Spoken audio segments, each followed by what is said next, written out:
Советниците ги поддржаа измените во програмата за капитални инвестиции во образованието за основното училиште Кочо Рацин.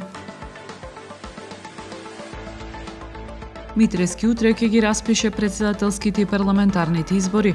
Според договорот на политичките партии, претседателски избори ќе се одржат на 24 април, парламентарните на 8 мај.